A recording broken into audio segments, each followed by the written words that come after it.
Alhamdulillahil mahmudi bin'amati al-ma'budi biqudrati al-muta'i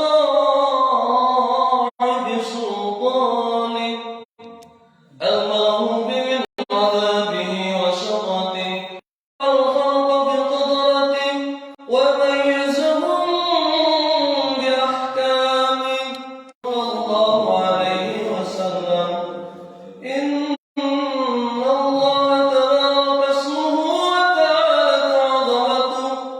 جعل المشارة سببا لاحقا وأمرا مفترضا أرسل به الأرحام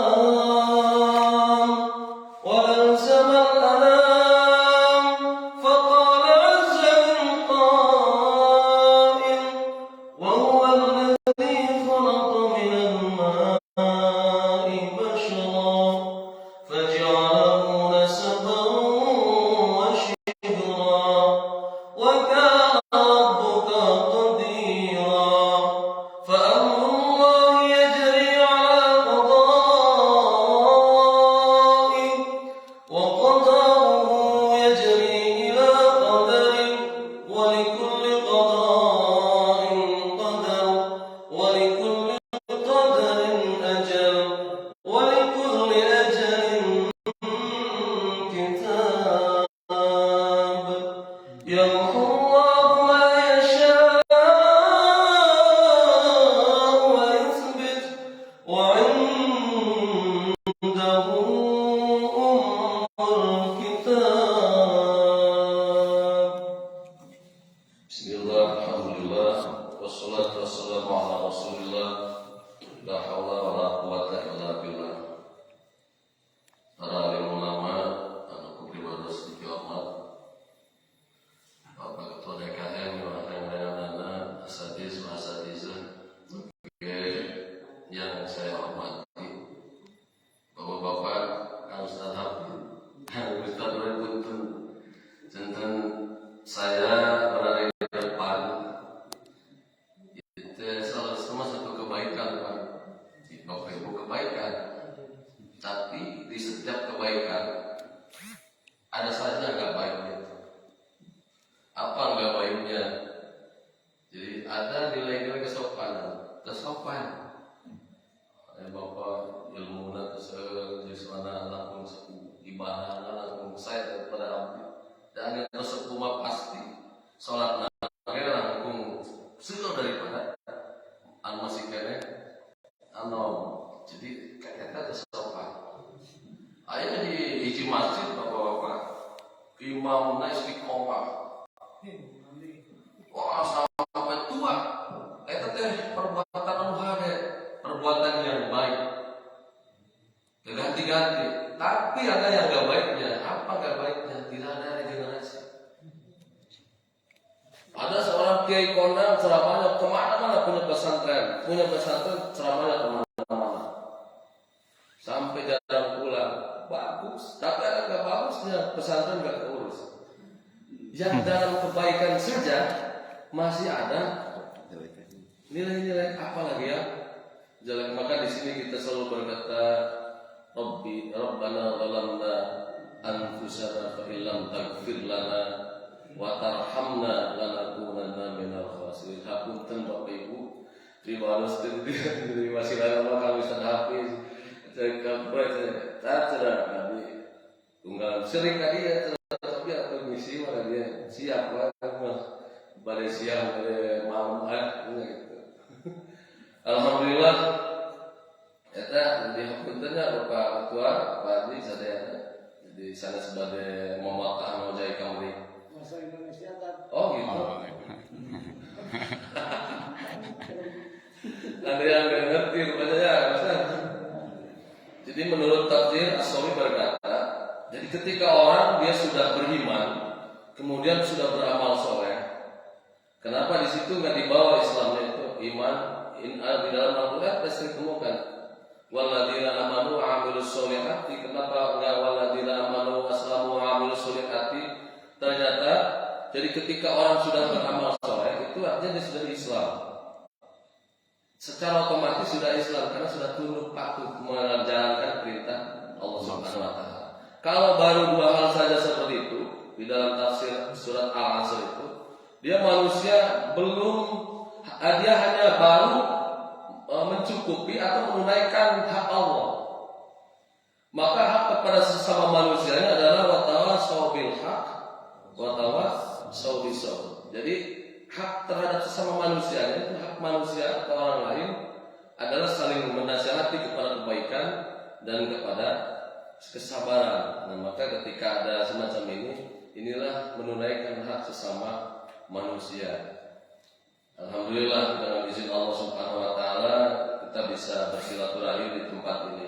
Di dalam Al-Qur'an Bapak Ibu dijelaskan tidak ada satu helai daun pun yang jatuh ke muka bumi ini kecuali dia sudah ditulis takdirnya oleh Allah Subhanahu wa taala sejak zaman ajal. Jadi ini sudah ditakdirkan. Saya barangkali nanti Bapak Ibu ketemu di jalan, saya namanya Burhan. Tapi karena produser saya kan pernah dulu dengan Pak Deddy di TPRI pernah selalu bilang harus ditambahin karena saya asalnya dari Cirebon, jadi Burhanuddin Asir Baumi. Kalau Kang Roy bilang buas disingkat. Kalau ada buas, kalau buas mah Ustadz Kandang saja ngomong begitu. Kalau buas Ustadz Kondang. Kalau buas. Tapi mudah-mudahan tidak bermaksud apa-apa, mudah-mudahan bermanfaat. Bapak Ibu yang dimuliakan Allah Subhanahu wa taala, pada pagi hari ini kita patut bersyukur. Bersyukur apa kepada Allah Subhanahu wa taala? Sampai saat ini Allah masih memberikan nikmat di samping nikmat iman, Islam. Allah masih memberikan nikmat hidup. Mengandung arti bahwa Allah masih memberikan kesempatan kepada kita. Untuk apa?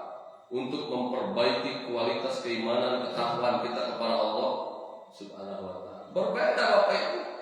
Nasibnya dengan orang tua kita, tetangga kita, dan mungkin bahkan anak kita yang sudah terlebih dahulu dipanggil oleh Allah Subhanahu wa taala. Saudara-saudara kita di Cianjur misalnya, mereka kehilangan harta benda, nyawa, keluarga. Kita masih bisa berkumpul di masjid, mendengarkan tausiah atau saling menasihati satu sama lain, sholat dengan khusyuk. Satu nikmat yang sungguh luar biasa. Mereka yang sudah tidak ada tadi tidak bisa lagi memperbaiki kualitas amal ibadahnya, karena disebutkan innal abda la yamutu hatta yura mawdi'ahu fil jannah. Sesungguhnya manusia itu dia tidak akan dicabut nyawanya oleh Allah Subhanahu wa taala sebelum ia diperlihatkan tempat kembalinya, Ibu. Tempat kembalinya kelak apakah di surga atau di neraka. Kapankah waktu itu datang? Ketika kita sedang sakaratul maut. Ketika kita sedang sakaratul maut oleh Allah diperlihatkan. Maka ketika tempat kembali kita akan diperlihatkan apakah di surga atau di neraka, waktu itulah pintu taubat, pintu ampunan dari Allah Subhanahu wa taala sudah tertutup. Tidak ada lagi kesempatan. Nah, kita masih hidup, kesempatannya masih banyak. Cekang Ustaz Roymadi di dalam surat Al-Munafiqun ayat 10 Bapak Ibu. Wa anfiqu mimma razaqnakum min qabli an ya'tiya ahadakumul maut fa yaqula rabbi laula akhartani. Cek calon mayit kita Bapak Ibu di gambaran Al-Qur'an ada penyesalan. Ketika diperintah Allah, hei engkau manusia, engkau masih mempunyai harta benda, engkau masih sehat, beramal solehlah. Ketika engkau punya harta yang banyak, keluarkanlah kewajibanmu. Fayaqula rabbi, sampailah ajalnya dia datang. Fayaqula itu salam baik tadi berkata, hai Allah, seandainya engkau rukhsahkan kami, undurkan kami sebentar saja, sesaat saja, fa as-saddaqa wa akum minas sholihin, maka aku akan mengeluarkan sedekah-sedekah. Ternyata di situ menurut berbagai sumber bahwa ketika sedang sakaratul maut, orang yang bakhil, orang yang kikir, tidak peduli terhadap keberadaan masjid, tidak peduli terhadap keberadaan duniaku, tidak peduli dengan keadaan dakwah, diperlihatkan oleh Allah bahwa pahala betapa besarnya pahala daripada mengeluarkan infak sedekah, maka dia ada penyesalan. Kenapa? Fayaqulu rabbi laula akhartani fa asaddaq, kenapa tidak sholat? Seandainya aku diberikan waktu tengah waktu, tidak saat ini ajalku, aku akan sholat, aku akan haji. Ternyata di sana Allah memperlihatkan betapa besarnya pahala mengeluarkan infak, zakat, sedekah yang dia sangat bermanfaat bagi kehidupan keislaman umat Islam ini. Nah, ini saat ini kita masih diberikan kesempatan oleh Allah untuk memperbaiki terus-menerus kualitas kehidupan, kualitas keimanan, ketakwaan kita. Mereka yang sudah tidak ada hanya akan dimintai pertanggungjawaban. Tidak lama Bapak Ibu, baru dikuburkan 1-7 langkah kita ditinggalkan oleh saudara-saudara kita. Kendaraan yang membawa kita pulang lagi, istri kita yang kita cintai pun pulang lagi, anak-anak pulang. Tidak ada yang mau menemani kita. Maka datang pada waktu itu langsung di samping bilatungan, kurang Sunda, ada balitungan. Jadi di samping kena belatung pasti ada pertanggungjawaban. Maka idza ja'al malakani wa kalani bika fala yusimuka wa la yuhibuka fa innahuma khalqun min khalqillahi azza wa jalla. Ditakin Bapak Ibu, mayit, sebentar lagi engkau akan kedatangan 2 malaikat. Malaikat 2 yang mewakili Allah Subhanahu wa taala. Fala yuhibuka wa la yuhibuka, jangan takut, jangan gemetar. Fa innahuma khalqun min khalqillahi azza wa jalla. Kedua-duanya sama makhluknya. Allah ditanya, Pak, marabuka, ketika waman nabiyuka wama dinuka wama yumaruka, tidak mampu, maka di saat itulah kita sudah mulai apakah kita mendapatkan nikmat kubur atau mendapatkan azab kubur. Dan maka kehidupan kita yang sebentar ini sungguh sangat menentukan akan jalan hidup yang lebih abadi, yang panjang, yang abadi selama-lamanya. Maka sangatlah rugi Bapak Ibu sadayana ketika kehidupan di dunia ini diutamakan sampai bertengkar dengan teman, bertengkar dengan tetangga, saling ghibah, adu domba, memperebutkan kehidupan dunia. Kata Allah di dalam Al-Quran, wa mal hayatud dunya illa mata'ul ghurur.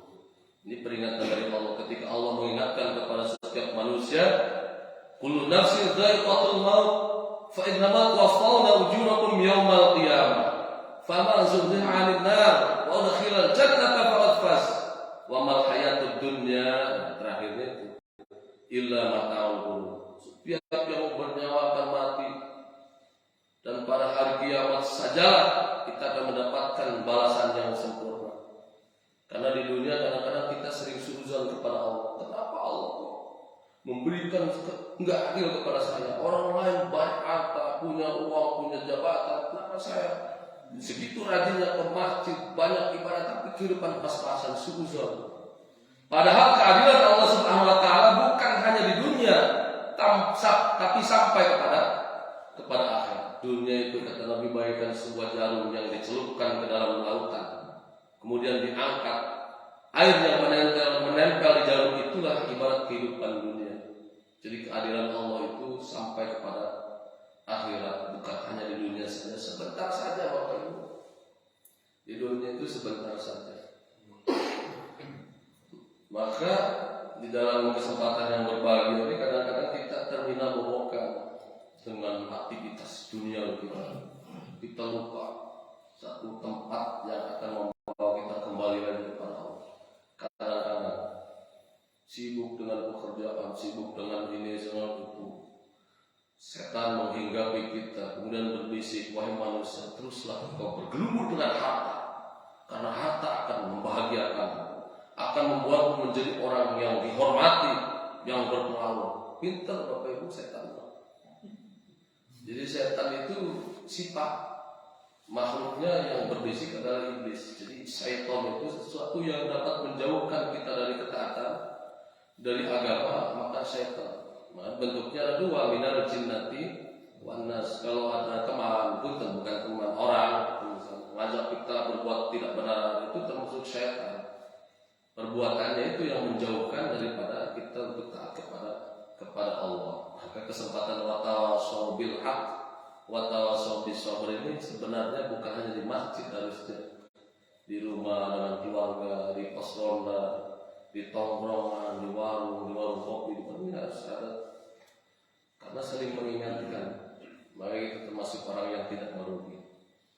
Nah, di ayat tadi dipertegas oleh Allah, diperingatkan, wahai manusia, kamu semuanya akan mati. Dan bahkan di dalam surat Ar-Rahman yang sering kita baca, kullu man 'alaiha fan wa yabqa wajhu rabbika dzul jalali wal ikram. Semua yang ada di muka bumi ini akan binasa. Bukan hanya kita manusia, manusia mah tidak ada apa-apanya. Manusia melemah, murah kita jatuh dari pohon kelapa juga mati. Naik motor, hati-hati Pak. Di samping, minggir. Kita aja benar ditabrak sama orang lain. Itulah manusia lemah, sangat lemah. Karena tidak mungkin kita ini ada kesombongan di dalam hidup kita kalau kita orang yang beriman kepada Allah. Kullu man 'alaiha fan wa yabqa wajhu rabbika dzul jalali wal ikram. Semuanya yang ada di muka bumi ini akan binasa kecuali Allah Subhanahu wa taala. Termasuk malaikat, iblis, jin, semuanya binasa. Makhluk dari makhluk yang terbesar sampai makhluk yang terkecil binasa. Apalagi manusia yang sangat lemah. Maka disinilah kita semakin menghadirkan ketika ada majelis-majelis seperti ini, menghadirkan rasa penghambaan kita kepada Allah. Oh benar ya Allah, kurang kalau dosa kadang-kadang jadi kita dosa mukul banyak dosanya. Dari sana yang ada itu kita mohon ampun terus kepada Allah Subhanahu wa taala. Nah, itu tadi di dalam surat Jumat ayat 10, qul innal mauta alladzi tafirruna minhu fa innahu mulaqikum thumma turadduna ila 'alimil ghaibi wasyahadati fayunabbi'ukum bima kuntum ta'malun. Kata Allah, Muhammad, katakan kepada umatmu yang sesungguhnya kematian yang kalian lari takut dari kematian itu, fa innahu mulaqikum, maka sesungguhnya kematian itu pasti akan mendapati umatmu, akan menemukannya. Tsumma turadduna ila 'alimil ghaibi wasyahadah, kemudian kita dihadapkan kepada Allah Subhanahu wa taala, fayunabbi'ukum bima kuntum ta'malun, untuk diperhitungkan terhadap amal apa yang telah kita perbuat ketika kita hidup di alam dunia. Ngobrolkan mau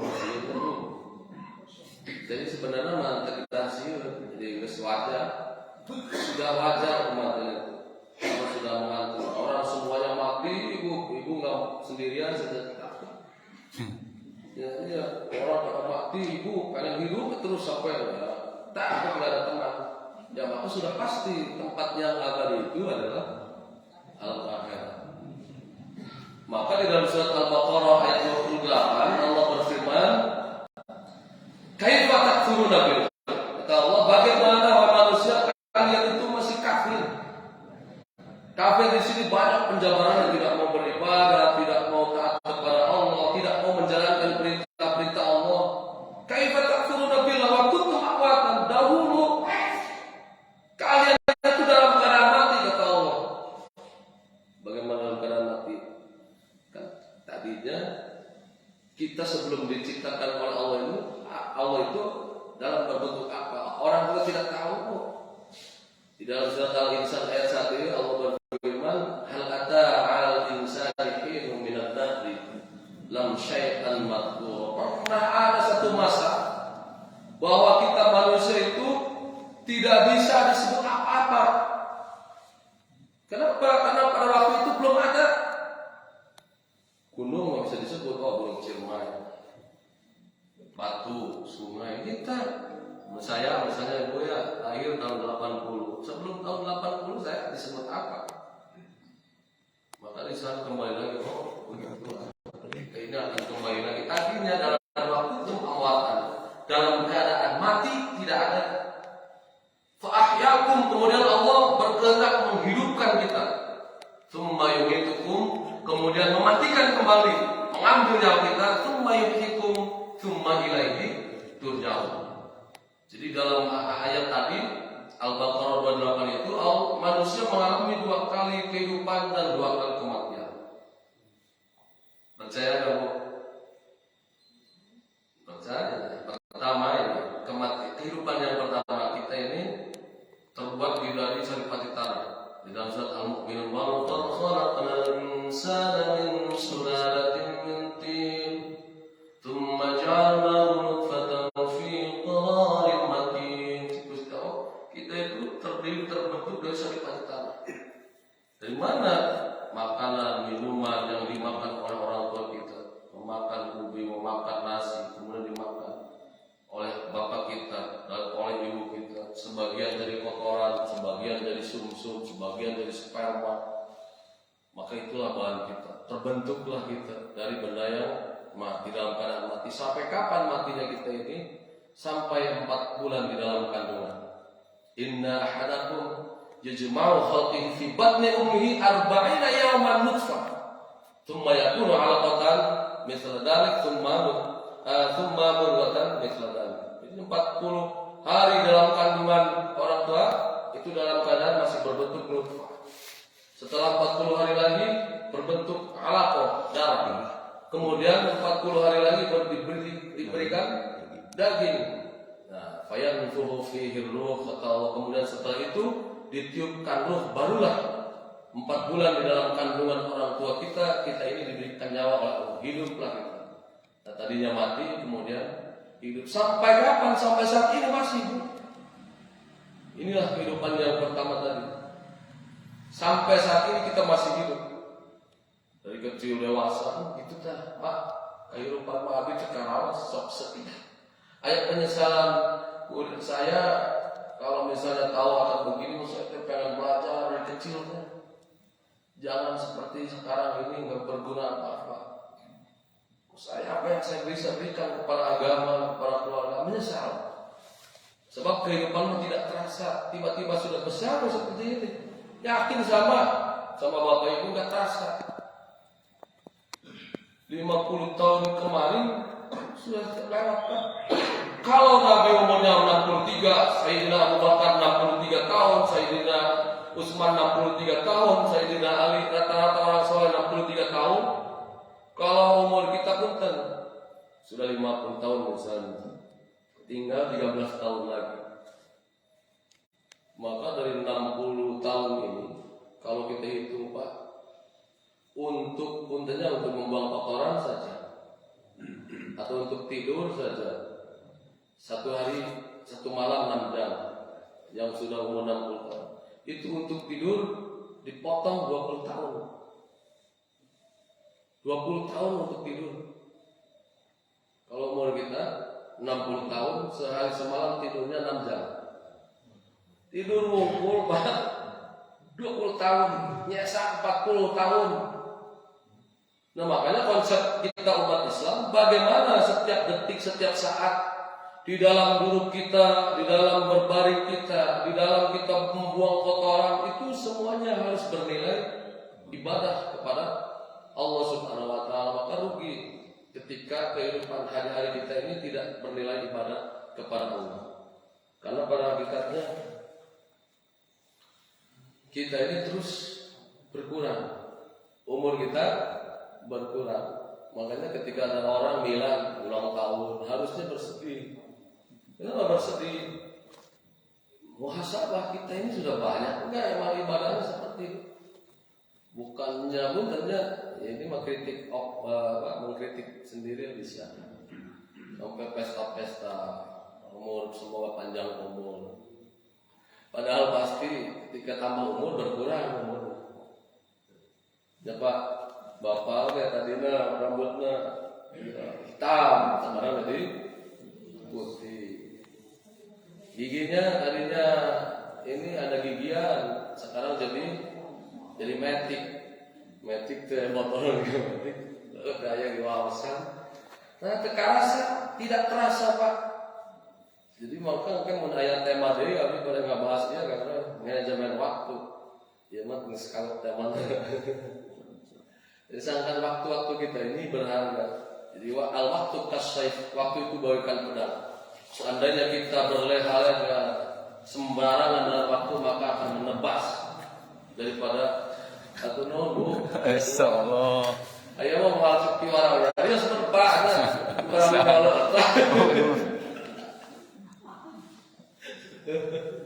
seperti di Indramayu betul 10 ya cari berapa. Bingung ada fondasi udah berdiri jalan. Rumah itu orang ini, tapi orang apa? Masa. Tapi nama maksudnya baiknya takdiman matak di mana sahaja.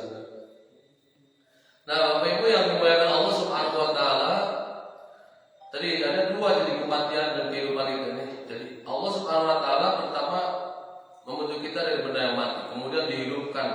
Nah, sampai saat ini kita masih hidup. Sampai kapan? Sampai Allah akan mencabut nyawa kita. Saya kadang-kadang suka takut mengatakan diri sendiri. Karena Nabi Idris alaihissalam, Bapak Ibu, suatu ketika lagi bersolawat bertemu dengan malaikat Jibril. Wah, assalamualaikum ya Idris, kata malaikat. Waalaikumsalam ya Jibril alaihissalam. Oh, apakah waktunya saat ini, kata Nabi Idris, aku akan dipanggil nyawanya oleh Allah. Enggak, kata malaikat Jibril. Aku hanya ingin silaturahmi saja, bertemu dengan Allah. Tapi kata Nabi Idris, ini kesempatan buat saya Jibril. Kesempatan apa? Saya ingin merasakan dahsyatnya sakaratul maut. Kenapa kamu pengen begitu? Kata malaikat Jibril, supaya aku lebih taat kepada Allah, supaya lebih meningkatkan keimanan ketakwaan kepada Allah. Kalau begitu, enggak apa-apa. Lapor malaikat Jibril kepada Allah Subhanahu wa taala dan dicabutlah nyawa Nabi Idris alaihissalam. Maka ditanya setelah itu dihidupkan kembali oleh Allah. Ditanya, wahai Idris, malaikat Jibril, kata malaikat Jibril, ketika nyawa berpisah dengan badanmu, apa yang kau rasakan? Kata Nabi Idris berkata, wahai Jibril, betapa dahsyatnya sakit yang aku rasakan. Bagaikan seekor binatang yang dikuliti secara hidup-hidup, dan itu dilipat gandakan menjadi 1000 kali lipat. Sakit luar biasa ketika ruh berpisah dari badan kita. Maka zikrul maut ini akan bermanfaat untuk meningkatkan ketaatan kita kepada Allah Subhanahu wa taala. Sakitnya seperti itu, Pak. Nabi Muhammad itu ketika dicabut nyawanya, beliau dari riwayat Hasan mengatakan sakitnya itu sampai seperti 300 tusukan pedang. Orang-orang soleh merasakan seperti itu. Apalagi kita manusia yang seperti ini, banyak dosa Pak, di jalan sering melihat dosa, di dalam kumpulan kadang-kadang tidak terasa mengomongkan kejelekan orang lain, di dalam masjid pun kadang terjadi permasalahan yang hampir mengundang dosa-dosa. Waktu banyak dosa di mana-mana kita Pak. Orang yang soleh sakitnya luar biasa. Makanya di dalam Al-Quran, di dalam surat Muhammad ayat 27 Allah berfirman, wa kaifa idza tatawaffatuhumul malaikatu yadribuna wujuhahum wa adbarahum. Tidakkah kalian perhatikan kata Allah bagaimana malaikat ketika mencabut nyawa seorang yang menuju sakaratul maut, maka dia memukul calon mayat itu dari belakang dan depan dia. Ini gambaran singkat. Kalau ditafsirkan mungkin lebih dari itu tadi. Dahsyatnya luar biasa. Tapi berbeda dengan mereka orang-orang yang soleh. Di dalam surat An-Nahl ayat 32 Allah berfirman, wa kaifa idza tatawaffahumul malaikatu thayyibin yaquluna salamun alaikum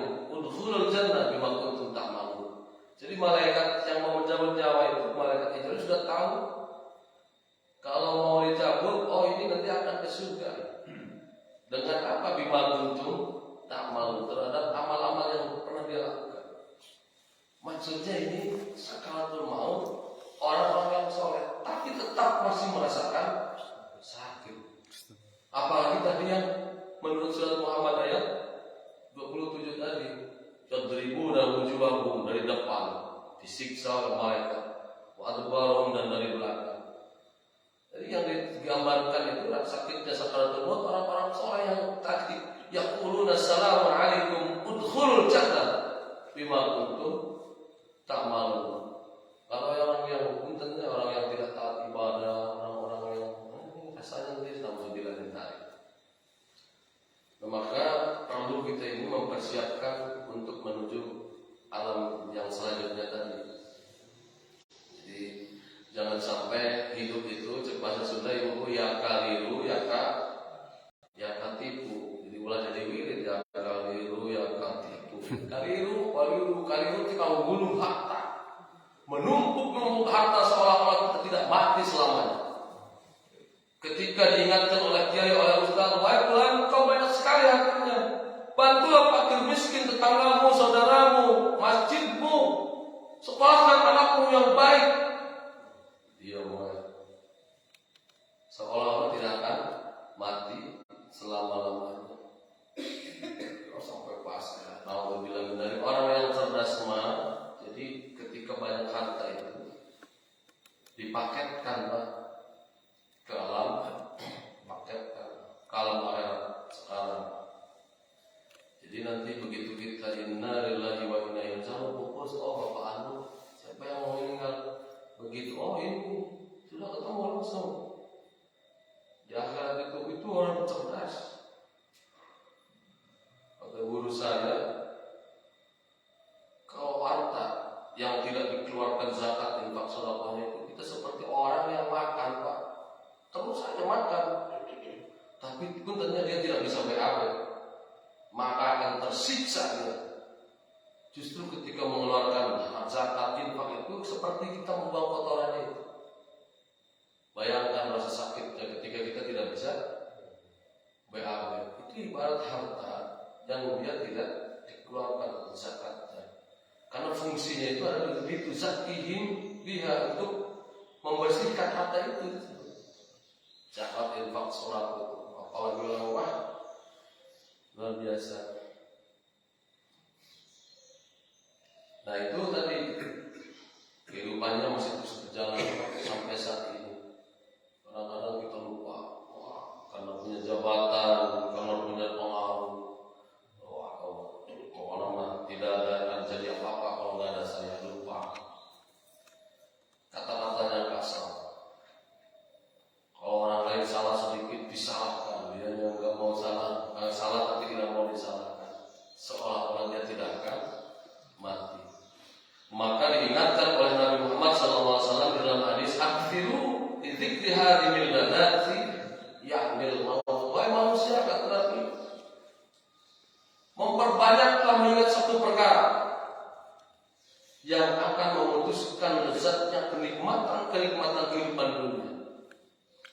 Apakah satu perkara itu? Ya'mil maut, yaitu kematian. Mau bisa deh Pak, tolong mati Pak, masih hidup juga, kalau lagi dikasih sakit, makanan seenak apapun terasa pahit, nggak mau gitu Pak. Apalagi kalau sudah mati mau makan bagaimana, maka putuslah kelezatan. Saya baru dapat pelajaran, ada tetangga yang ini Pak, yang tidak bisa kencing. Saya bersyukurnya kepada Allah luar biasa. Seandainya itu terjadi kepada saya, setiap saat kita cepat-cepat ke toilet, nikmat semangat di dalam doa alhamdulillahilladzi hadana wa ini ketika ditafsirkan itu betapa berbobotnya doa, karena Allah telah memberikan keselamatan kepada kita dengan dikeluarkannya kotoran tadi. Dapat pelajaran, oh benar, terasa seolah-olah biasa ketika ditutup oleh Allah tidak bisa dikeluarkan, betapa sakitnya membengkak di tubuh.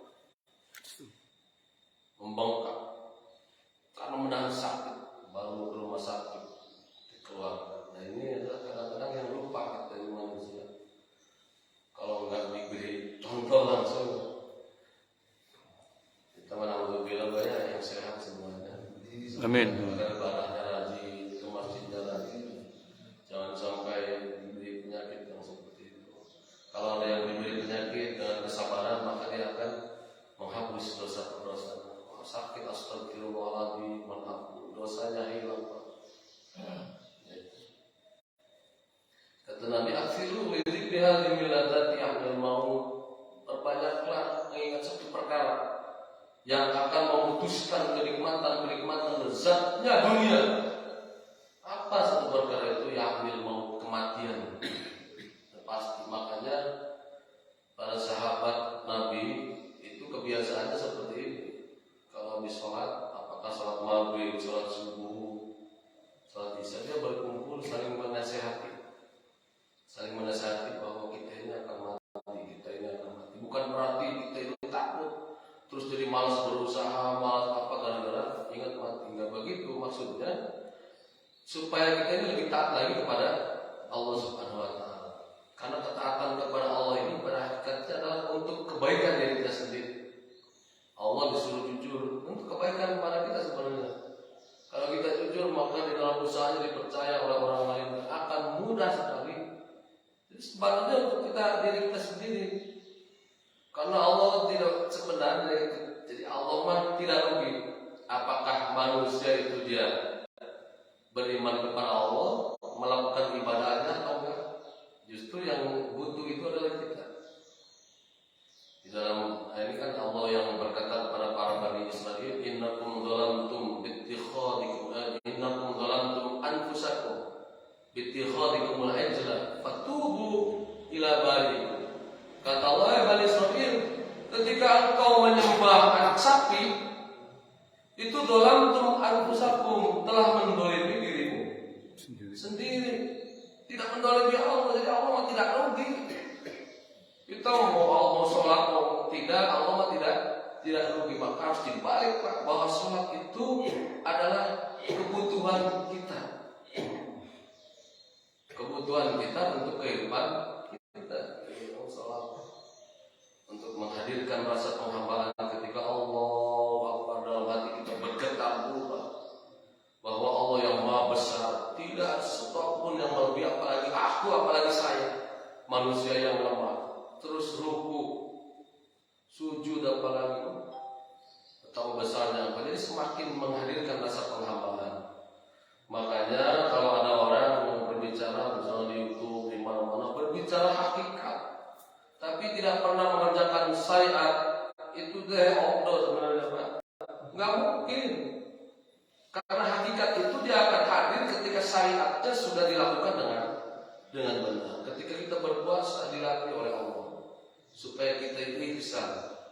Ihsan itu merasa hanya Allah yang tahu. Kalau lagi puasa ibu keluar, kalaupun kita makan di dalam rumah, di luar orang lain nggak ada yang tahu kita tidak berpuasa. Asal jangan di depan umum saja. Kan hanya kepada Allah yang paling tahu.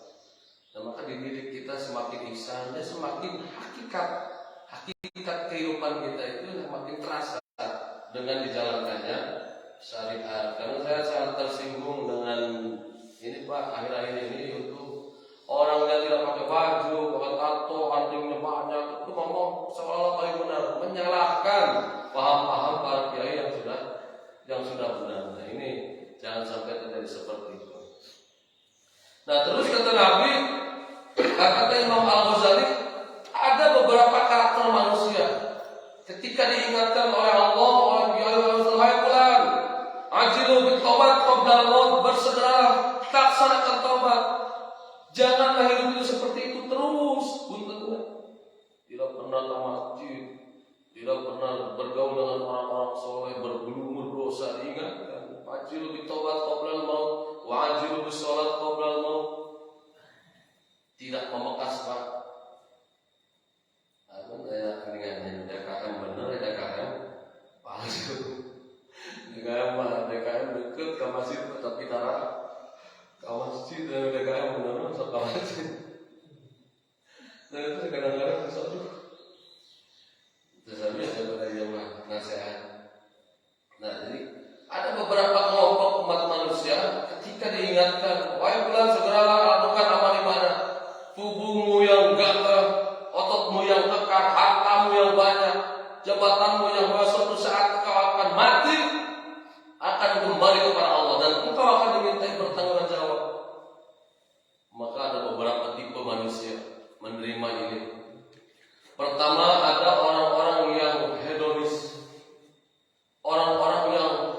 dunia.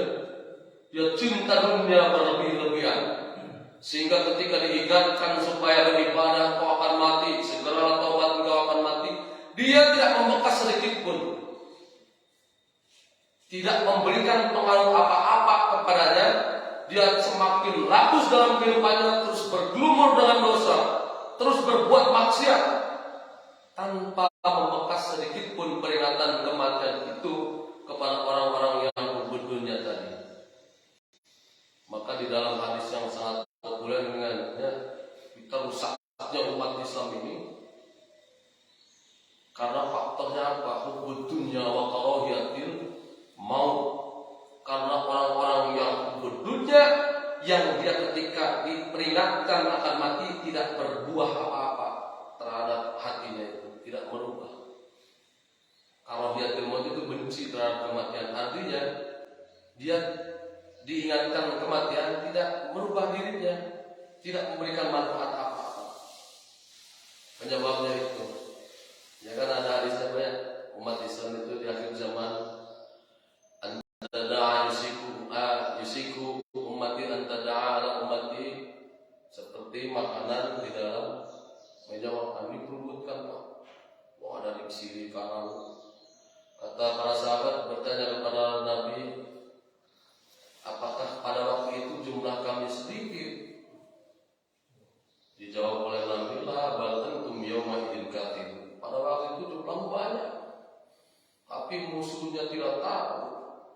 Orang-orang yang tidak suka kepada Islam tidak takut, dan sudah dicabut rasa takut orang-orang yang tidak suka kepada Islam itu. Kata sahabat, apa penyebabnya? Hubbud dunya wa karahiyatul maut. Orang-orang yang hubbud dunya itu, Pak, tadi seolah-olah ketika bekerja banyak hartanya, mikirnya dapat dirinya sendiri, tidak ada peran serta orang lain, tidak ada peran serta Allah. Ini mah otak-otak saya, kalau saya udah hebat, udah pintar, gak akan kaya seperti itu. Sholat buat apa sholat? Nauzubillah min dzalik. Pertama itu, yang kedua ada orang-orang yang bertobat. Siapakah orang-orang yang bertobat ini? Orang yang dia merasa yakin dengan sepenuh hati bahwa dirinya itu pasti akan mati.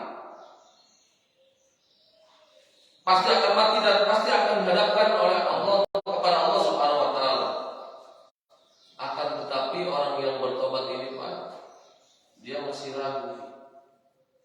Apakah amal ibadahnya, amal solehnya di dalam hidupnya ini sudah mampu atau belum untuk menebus kenikmatan dari Allah, ridhonya Allah Subhanahu wa taala. Maka orang yang bertobat, dia terus-menerus memperbaiki ibadahnya, semakin ditambah, semakin diperbaiki, terus berusaha. Jangan sampai aku mengeluarkan kata-kata atau dosa sekecil apapun. Terus diperbaiki. Karena dia yakin, tapi dia masih belum yakin amalnya ini cukup belum untuk menebus surganya Allah Subhanahu wa taala. Kemudian ada yang paling bagus, yaitu orang-orang yang arif. Orang-orang yang arif itu jangankan diingatkan, tidak diingatkan pun dia sudah yakin akan mati. Kemudian dia sudah benar-benar bahwa hidupnya ini hanya untuk Allah. Hartanya, dirinya, anak-anaknya, dia mencintai anak istri semata-mata atas dasar cinta kepada Allah. Dia cinta harta, bekerja dengan keras semata-mata atas dasar cinta kepada Allah. Hartanya banyak ketika Allah memanggil, wahai fulan, berikan kepada masjid yang sedang membutuhkan, maka dengan penuh senang hati diberikan hartanya itu. Dan dia sudah siap kapanpun dan dimanapun. Orang tadi, orang yang arif ini, ketika Allah mencabut nyawanya, dia sudah siap. Karena dia berlama-lama hidup di dunia ini, takut akan tergelincir oleh godaan setan. Karena setan ini terus-menerus banyak, tidak pernah bosan. Di dalam surat Al-A'raf ayat 13-15 itu, kata setan, kata iblis, karena qala anzirni ila yaumi ba'tsun, wahai Allah, tangguhkan aku sampai hari kebangkitan, maksudnya sampai hari kiamat. Dijawab oleh Allah, qala fa innaka minal munzirin. Wahai iblis, engkau termasuk makhluk yang diberikan pertama tadi. Fa bima aghwaytani la'aqadanna lahu shiratal mustaqim. Karena engkau telah menyesatkan aku, mencap aku sebagai makhluk yang hina yang disiksa dalam neraka, maka aku akan menggelincirkan dari jalanmu yang lurus. Siapa yang digelincirkan? Kita ini, anak cucu Adam terus menerus, tidak ada bosan. Maka perlu saling seperti ini, sering silih nasihatan, silih wasiatan. Nah, dari yang 3 tadi Bapak Ibu, pelajarannya ibrohnya adalah kita ini apakah sudah termasuk orang yang tadi yang bertobat, atau orang-orang alim, atau kita masih termasuk kelompok yang pertama yang masih hubud dunia, lebih cinta dunia berlebihan, sehingga lupa kepada akhirat, lupa kepada kembalinya kita. Nah, ini pelajarannya Pak. Jadi bahan introspeksi buat kita. Oh, ada seperti ini. Karena kita ini dirahasiakan oleh Allah dalam kematian 3 hal. Pertama, waktunya. Tidak ada yang tahu Pak. Ada orang yang sudah sakit sampai puluhan tahun dia masih hidup. Kemarin sore tetangga sehat, tapi tiba-tiba paginya sudah nggak ada. Kemana sih kecil itu? Terus pupus. Kemarin jam-jam masih nyereng marahin orang lain. Tiba-tiba jam 2 siang sudah nggak ada. Waktunya Pak dirasakan. Kemudian tempatnya dirasakan juga oleh Allah. Apakah di sini lagi di rumah? Apakah lagi beribadah haji? Apakah lagi di Jakarta? Dirasakan pula. Kemudian caranya dirasakan juga. Apakah terkena penyakit? Apakah kecelakaan? Apakah ditabrak mobil? Alhamdulillah Pak. Dan maka dari bela itu kita tidak boleh santai, rehat. Jadi mempersiapkan diri kita Pak dengan amal ibadah, banyak istighfar, berbuat hilangkan maksiat, dosa sekecil apapun harus kita hindari. La saghair ma'al istimrar wa la kabair ma'al istighfar. Tidak ada dosa kecil ketika terus dilakukan, dan tidak ada dosa besar ketika terus kita beristighfar kepada Allah, memohon ampunan kepada Allah Subhanahu wa taala. Ya Nabi salam alaika. Sekarang apa? Coba satu abdi. Ya Rasul salam alaika. Ya Nabi salam alaika.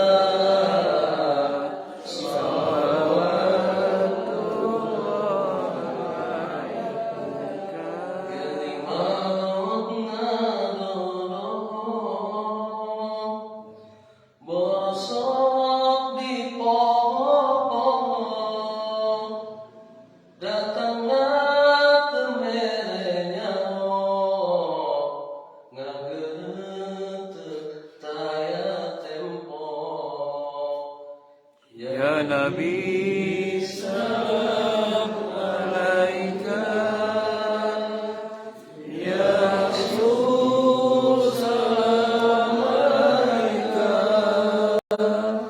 Ya Habib salam alaika. Ya Rasulullah. Orangnya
keringat kecil untuk memuliakan anak supaya menjadi anak. Yang satu lagi entah kemana.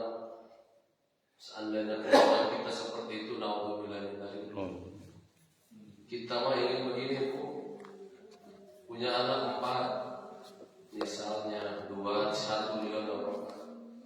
Kita lagi sakaratul maut perlu bantuan, Pak. Kenapa yang orang lagi sakaratul maut itu ditempatkan tempat oleh Allah Subhanahu Wa Taala rasa haus yang luar biasa? Seandainya lautan yang ada di muka bumi, sungai-sungai yang ada di muka bumi ini tidak diminum oleh orang yang lagi sakaratul maut, airnya habis tapi rasa hausnya tidak akan hilang. Pada waktu itu datang iblis menawarkan air untuk ditukar dengan keimanan kita. Siapapun itu orangnya, apakah ahli ibadah. Dan maka waktu itu Pak, kita perlu dibimbing oleh orang-orang yang kita sayangi. Minimalnya anaknya investasi yang besar, pakai menjadi mandi anak temanya. Jadi orang tadi sakaratul maut, man qala akhiru kalamihi qaulu la ilaha illallah dakhala jannah. Ditakir Pak, mama sepatu mama teh enak teh pada menghadap Allah, ditakir diharapkan kusaha anak udah sedih. Soalnya ucapkan la ilaha illallah, bangga. Ibunya Bagja, bukan Galuh Putra. Jadi mana orang memakai bukan Galuh Putra teh sekolah ke tong nyahnya kan gitu. Cari pesantren yang terbaik, cari guru yang terbaik, cari guru ngaji yang terbaik sebagai Ustaz Rafi. Anak mau guru ketat yang jadi pintar supaya kita bisa gitu. Yang satu nalkin, yang satu lagi maca Quran. Bismillahirrahmanirrahim. Yasin, ibu lagi sekarang. Wal Qur'anil Hakim. Bang.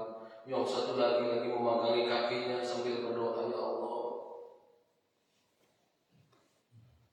Harapannya seperti itu ya. Semoga ibuku husnul khotimah.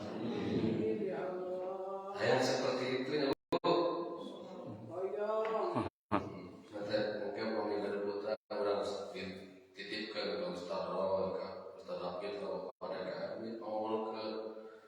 Sebab di masjid mah salah satu tempat yang masih sangat relevan untuk belajar agama. Jadi harus ada pendidikannya.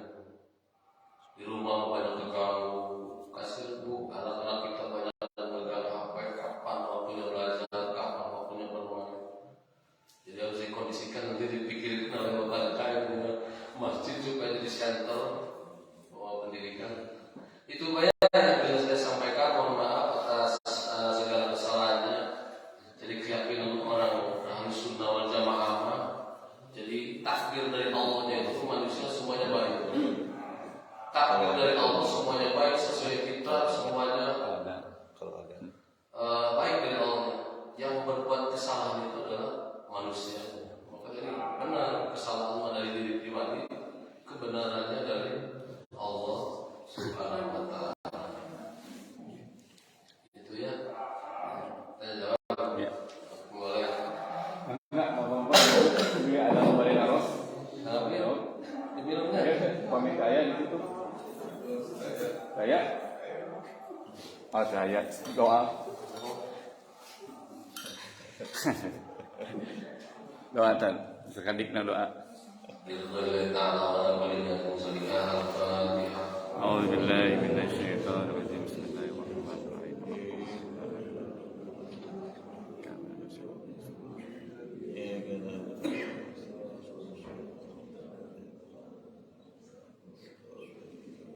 Alhamdulillahirabbil alamin, hamdan yuwafi ni'amahu wa yukafi mazidah. Amin. Ya Rabbana lakal hamdu kama yanbaghi li jalali wajhikal karim wa 'azimi sultanik. Allahumma shalli ala sayyidina Muhammad tibbil qulub wa